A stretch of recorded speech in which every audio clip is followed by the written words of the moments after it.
Isang mapagpalang araw sa ating lahat mga kapatid. Ako muna si Adrian Bernales ng Batch 3 at ito ang aking daily devotion. At ngayong araw, ang pag-uusapan natin ay kung meron ka bang quiet time with God. At ang ating scripture ngayong araw ay mula sa Acts chapter 1 verse 8. Sasabi sa ating scripture ngayong araw, "But ye shall receive power.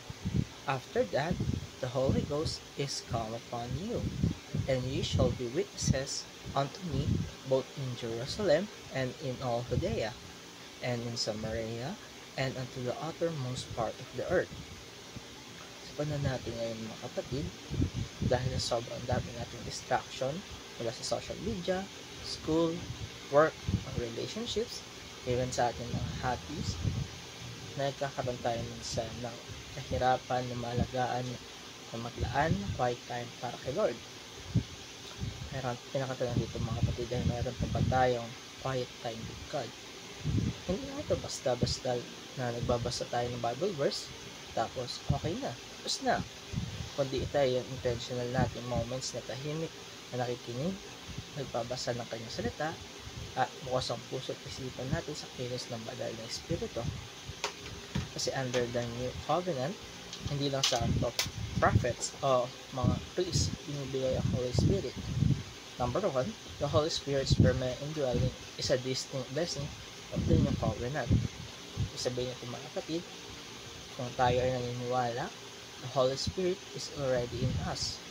Hindi pansamantala, kundi permanente.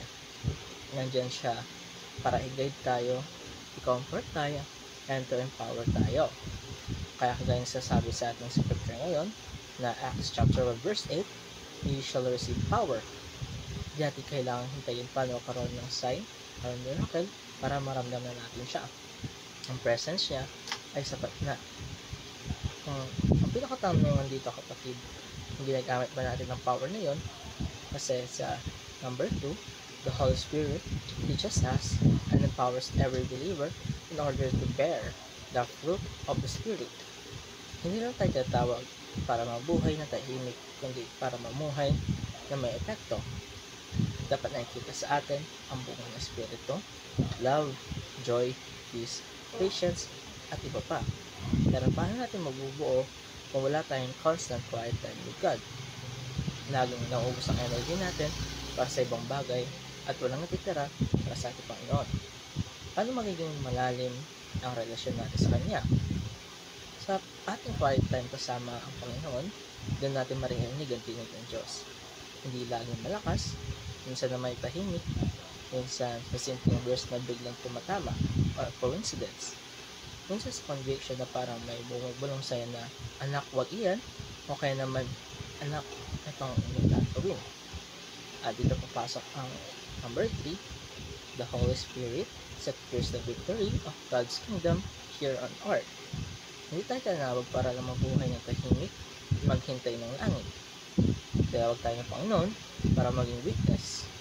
Tulad ng sabi sa verse, "And you shall be witnesses unto me." Lahat tayo ay representative ni Jesus. And to do that effectively, we need to stay connected to the source of power. And that happens sa quiet time natin with God. Kaya mga kapatid, nagtatapos sa aking daily devotion.